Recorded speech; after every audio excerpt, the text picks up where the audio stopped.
Do you love interior design but can't make the business side work? You've come to the right place.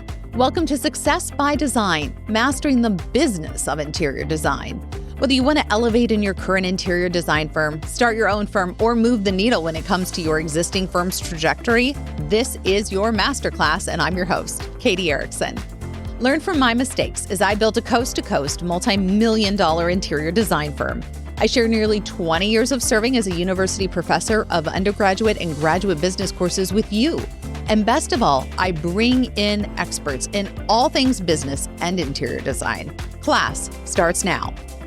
Hey, everybody, welcome back. We have the fabulous Di with us, literally like fresh off the plane from Vegas because, hello, unless you've been living under a rock, you know the Vegas market just happened. And we can't start the episode without two truths and a lie because it's so appropriate for where we are at in market because it's all trends. So it makes this round even more fun. So Velvet is on its way out, number one. Bye. Number two, Vegas market is dying. Number three, petrified wood is amazing and it is trending hard. So we've got two truths and a lie in there. Stick around. We're going to debut them all at the end and let you know the cold, hard truth. Di, Vegas. I'm sorry, you guys. Right before we hopped on, Di showed me the most insane thing, which we will put in the show notes, which is fabric and a curio cabinet glass door circa like my grandmother's house. And we've talked about grandmacore. Di, what's going on out here? So it's like this very interesting take on traditional 80s cottage. The finish is like smoked oak, so a little bit of a gray tone oak, but it's a beautiful curio. It's like glass paneled on the front. And so you see the curtains or the fabric behind it. And so when you open it, like you can move it like at your granny's house. Oh, gosh. And I mean, the fabric's beautiful. The smoked oak is beautiful. But I saw that and I was like, okay, we're going cottage. We're going traditional. Like you saw a lot of that kind of traditional flair come in. And so that was the one piece that I was like, ooh, we really pushed it. Because like, you know, the skirted and the wing back and all of that. But I was like, okay. Yeah, this is taking me back to like when I was a kid and I would remodel my bedroom with whatever I could find on the Saturday morning garage sale run. And I'm just feeling like I've seen a lot of this in my prior garage sailing days as a child redecorating my spaces. Yeah. You called it a while back, which I thought was pretty cool. Petrified wood? Yeah. Last year, this time on our podcast, we talked about that petrified wood. It's here. So it used to be on the walls and kind of like in lighting, and now it's in the coffee tables and accent tables. And so they figured out how to replicate it well. And so it's sustainable on a lot of those showrooms, but it's here. And I was so excited to see it because they've done such a beautiful job with the resins to get it to truly look like, oh, we just gotten this. But it's replicated, so it's way lighter in weight, so shipping is not an issue. You're not having to worry about price point because it's just a replica, so you're being thoughtful in that way. But the textures and the colors, they're so pretty. So you're seeing the coffee tables, accent tables, even tabletop and like big bowls. It's here. I'm so excited. I love it. I can tell you, I can take that a lot easier than fabric in a curio. I'm going to be back there for a while. Y'all come find me. Bring a glass of wine. That's going to take a minute. I'm just saying. And market as a whole, interesting to see that we felt like a lot of vendors are backing out of Vegas. We talked about it a year ago and said it's not looking good. Was this the final nail in the coffin? For me, it was. One account that we work with who usually shows in a very big, significant way, basically cut their square footage in half. And even in the one showroom that they were showing in now was like maybe half the SKUs. I mean, I know it's summer market, but I was like, what are we doing? What's happened? And I mean, you know, I have a special spot in my heart for Vegas, and I think that was my last market for Vegas. Like, I'm going to just have to do High Point and explore Atlanta and go that route because it just wasn't worth the squeeze anymore, especially if, you know, some of those really big players are cutting down their square footage that significantly. It's not worth it. Yeah. Unless something really, really major happens with rebranding. Well, and I think outdoor spaces, I mean, we've talked about it ever since COVID. Outdoor spaces have just become such a huge thing. Residential, commercial, pick your genre. People love outdoor space. This is why you can't get a camping spot, why you see a cajillion people on every trail. People Yeah. have not gone back inside, which I honestly think is great. It's also driving that Atlanta market in a really significant way, in that outdoor market, I think, is going to take up a huge amount of space in our heads and literally as far as square footage, because people want those outdoor environments. It's not just a afterthought to put a TV out there. It's the full shebang. In fact, it was interesting. I just saw a house, they've got the green egg and everything in an indoor-outdoor space with the accordion doors. Mhm. There's as much outdoor space almost as indoor space. Yeah, well, and the designs really support that too as far as the furniture goes. Like, these sofas are not your, like, mom and pop's fold-out chair with an Adirondack. Like, they're, like, Mm, full upholstered, mm. curve-on-curve type of true furniture design that so you're getting an easy transition from indoor to outdoor, so it all looks like indoor. So everything going East Coast, which is kind of a bummer for those of us on the West Yeah. Coast, but that's where it's at. And speaking to the other reps, do you get the feeling they're going to pull out of Vegas entirely, or is it going to be something we'll hang out because it's been what's been done historically, but it's going to be a footprint or a postage stamp? I think so. I feel like you do have those vendors who have put money into their permanent showrooms that probably Mm, will continue to show and at least negotiate their terms for their showrooms because you don't get the foot traffic. I think yeah. January probably will fare better than Hmm. this July market, but especially if all of my clients are mainly East Coast, Yeah. it Yeah. doesn't make financial sense to stay, unfortunately. So I said my farewell to Vegas when I got on the plane, and I was like, "Well, that was cute. Yeah. Appreciate ya. Yeah. See Love ya. ya." So I will tell you, Vegas is the mother of reinvention, though. Every time you think yeah, something can't be done, I expect them to come back, but it's going to be a I do. clawback from where we're at now. Yeah, I think it'll take it a couple of years for them to figure out how to draw that market back in and figure out where it went sideways. But for the next probably year or so, I probably won't attend until they Yeah. get their ducks in a row. Makes sense. And as our fabulous producer, Leah, reminded me when we had Mhm. Sue Waddell with Sherwin-Williams on the podcast, we had talked about Americana coming back, and you're seeing some stuff out there that rings true of that. What did you see? A lot of military inspired with like the buckles and the Mhm. canvas and the cording that's going on in a lot of the accent pieces are definitely military inspired and have more of a masculine feel to them that are Hmm. also overlaid on a curved frame. So it's like this Pretty. juxtaposition. Yeah, it's great. I really like it. And then the trifecta of a metal, wood, and canvas all in one. And then the other texture that it's not necessarily military, but it's like a linen boucle. It's Ooh. boucle, but like subtle. So it's not as like aggressive as we were seeing it in this last, what was that, a year and a half ago, but a softer, more traditional take on it that's less aggressive.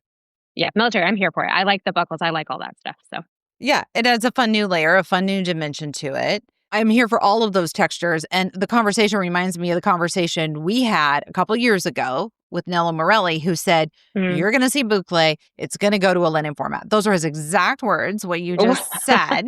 And this is why Europe, and this is why we go to Nello, who's choosing fabrics for Versace and all of the guys over there. He totally called it. And now here we are, how many years later in the States, boucle, but toned way down, meets linen. hmm But fascinating to be able to see that actually transpiring. What else are we hmm seeing as far as color? What's the pigment going on out there? It still definitely is a muted like 70s vibe. I still am seeing a lot of those kind of olives in the Chocolates, greens. Yeah, chocolates, Merlot. burnt merlots, that kind of color pattern, still very warm tones.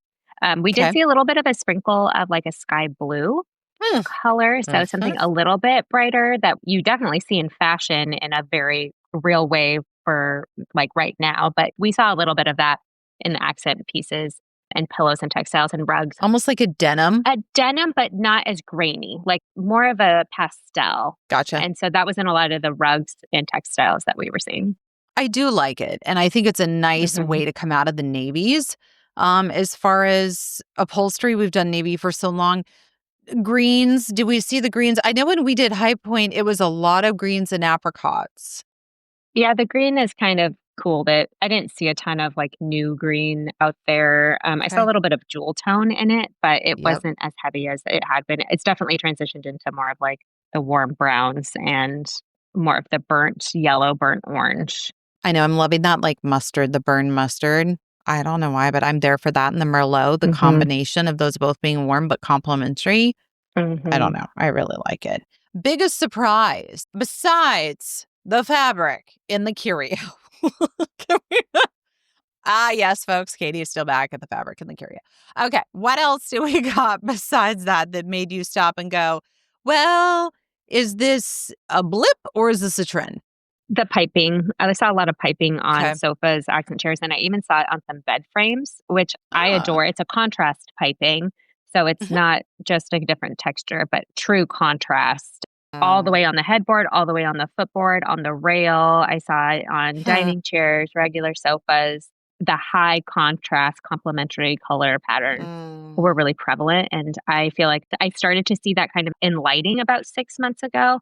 And I'm happy to see it come into more upholstery because I think it's just an ode to glam Hollywood almost, but it adds just like that small detail that I really think takes your design one level up.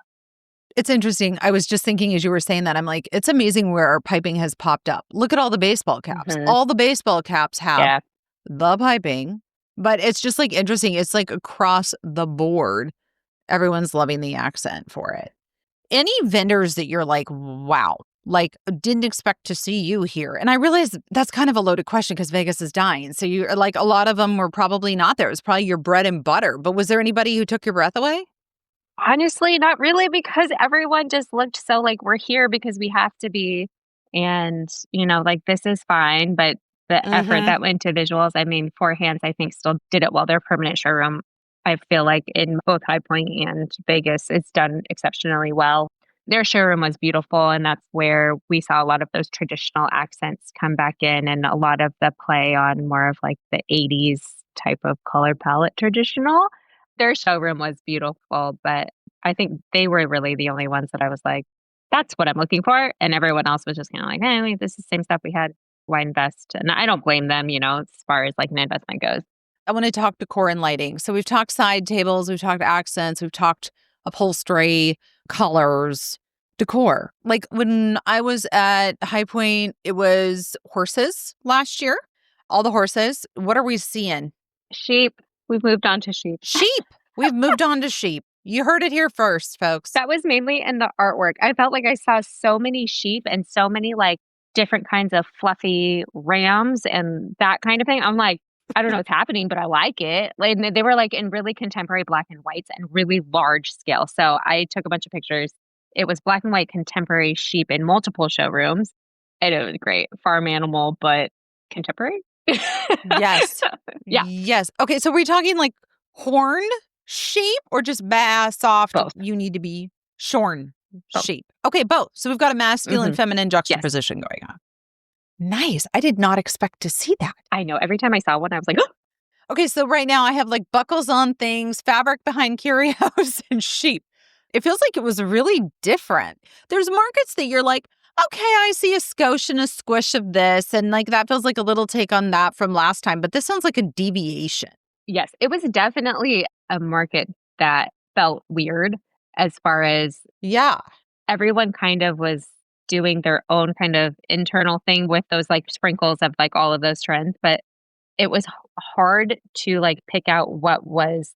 Real. Yeah, exactly, like, "Is this gonna Mm-hmm. stick, or did you just put this out here because you needed something to show?" Like, I think the piping will stick, the Mm. traditional homages, I think those truly will stick. The sheep thing was kind of weird, but I kinda liked it at the same time. And, like, the petrified wood, I don't think is going away. I think that is truly a trend that will catch on with other vendors. So when you go to High Point, Yeah, 2 months. Yeah, it's coming up. yeah, so when you go, I'm interested to see if that carries over into the High Point market. Let's talk lighting because you called petrified wood in lighting last year. What did you see in lighting this year that you're like, I can see that becoming a thing? Oh gosh. Honestly, the lighting game out there, I didn't see a lot of things that were like a thread except for the traditional frames. Like a Mm. lot of that like kind of curved look, very traditional, almost chandeliers, but then with a hint of glam. Like there was one showroom where It was almost like a mirror ball, but not a mirror ball. Mhm. Does that make sense? Oh gosh, like a disco ball? I mean, kind of hints to it, and it was just really loud and more of a glamour statement that was paired with more of a Okay. traditional vignette or like a Interesting. contemporary one. So it was like their pop of a feminine. Yeah. They're glitter to all the masculine. Exactly. That was Yeah, like a literal glitter. literally. A little bit of sparkle, a little bit of Hollywood glam with the piping and all of that. I was seeing how that tied into the lighting, and even with that contrast in lighting, how it was just like, okay, well, this is an opal shade, but they did a black iron piping that kind of framed out each individual panel. Pretty. Yeah, it was gorgeous. It was really pretty. We'll put that in the collage at the end in the show notes so everyone can see it. Okay. One thing leaving as we wrap up the year, like, I'm so glad that that is not a thing this market. Do you remember last year we talked about like the channeled or like the corduroy looking giant sofas and everything? Yep. Done. Yep. Out by. Great. And I'm like, thank you. I didn't really understand that one in the beginning. I definitely didn't understand it when it hit mass market. And so I'm glad that we have moved on to more of a velvet channel rather than a corduroy channel because I think it's Yeah. definitely a better feel, better look. Visually, it's less aggressive and just functionally, I think a better choice. Corduroy is hard for me because I feel like it's a very heavy winter fabric. Yes, And exactly. how do we carry that through the summer? And then back to our conversation about outdoor spaces. Like because we want that lighter, brighter and the boucle linen. Yeah, I'm glad that one's going as well. And anyone still trying to do some of that green stuff is like they've transitioned more to an olive rather than like an Mm. emerald. So it's definitely more of a 70s palette rather than bright, like fun green. It's more of a subdued 70s palette. So And prints. Let's talk patterns. Mhm. How are we doing differentiation in upholstery and fabrics? So I didn't see a lot of it at this market. So keep your eyes peeled when you're in High Point. But I did see a Okay. couple of like settees and like benches that had full on loud, bright print on like the whole frame of the sofa. So, and that wasn't in the custom world. This was in like ready to ship. This is the print you're getting. So whether that's like a large floral, a medium floral, think 80s, No, and florals. These are florals we're discussing. florals, and then even plaids. Oh my gosh, plaids are back. Are we doing the sofas with the skirts and the plaid? Are those, oh, what is old is new again? Yeah. Like, I started to see that, so I'm like, "I like that loud, like, if you're gonna do it, let's double down on it.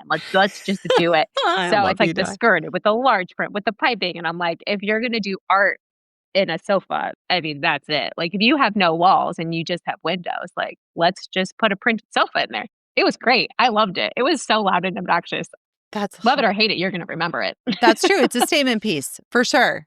Yeah. 150%.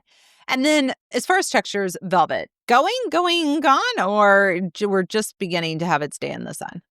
It's coming back. It's in large scale, it's channeled, it's in sofas, it's in headboards. So I feel like I saw more of it than we normally do in those Okay. bigger pieces again. And I really liked the texture that it brought. That's kind of Yeah. replaced that weird corduroy channeled look that fleecy we used to have. So Yep. the velvet is back in. Rattan fibers. Are we doing more rattan? Are we doing more? I'll never forget when that came back. Like, Right. I'm like, is that on its way? Was that a blip? Yeah, that was a blip. I didn't really see a lot of that like in Okay. a trendy way. That was more of a like, oh, there's like one or two in here, but not that I saw. And leathers. We always talk about the cognac. We love cognac leather.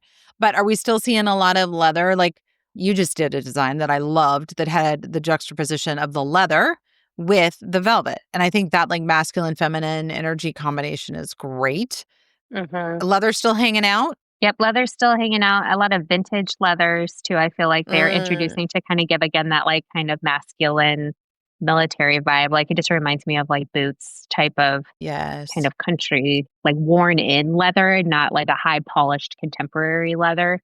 So Yeah. No gloss. yeah, no gloss. Oh, I'm glad you brought that up. This I feel like is a blip. I hope it's a blip. It's not my favorite thing I've ever seen. They were doing some really high gloss accent pieces, like shiny, shiny high gloss matte colors, like end table. And you're just like, this is the glossiest thing I've ever seen. And you can see all the little fingerprints and the small little scratches, right? Because they're so This sensitive. is not for people with children. No, they were Yeah. sprinkled in there, and I was like, Ooh, I really hope we're not moving into something that's, like, that aggressively glossy because, I mean, I feel like I can get on board with a lot, but I couldn't see the vision on that one. Yeah, and to your point, maybe it's like the plaid couches. Maybe it's the piece, right? Like Right. you're not going to forget that high gloss side table, rest assured, as it did with you, sear itself into your memory, good, bad, or indifferent. Yeah. But it's there. I mean, Yeah. it sounds like we're dropping pieces that are bright, bold, and memory making, but in Yeah. a very strategic way. Yeah. Be cautious on how much of it you use because I feel like that could go sideways really Hmm. quickly if you combine all of these trends in one. In the past, I feel like you could get away with some of that because of the trend, but this time I'm like, that would They're be so bold. exactly. They're really loud. It's interesting. We talk about how design is always a reflection of society, and you look at how loud everybody is and their opinions and their feelings, whether it's Mm, about politics or whatever it is. It's just yeah. fascinating to see the design world following and just the louder, bolder, bigger statements as well. You Yep. know, it's such a good reminder that we design spaces, they design us back, and there's an ebb and flow there. Hmm. Okay, rounding it out, two truths and a lie. You call them out. Velvet is on its way out. Bye. That's your lie right there, folks. It's staying. Vegas market is dying. It's dying and it's so sad. I know it's true. Bye. Turn it around. We're begging you to turn it around, all us West Yes, Coasters. please. And petrified wood is amazing and not going anywhere. True. True. There you go. Okay, you heard it straight from market from our dearly beloved Di, giving you all the trends, everything from colors to textures to shapes to you name it. So thank you, Di. It means the world. I can't wait to see the images of these come to life. And I think I'll forever have this market seared in my head is the market with the fabric curio. That's all I've got. I'm still back over there at Choking my piece child. from market. Just saying. All right. Thanks so much, Di.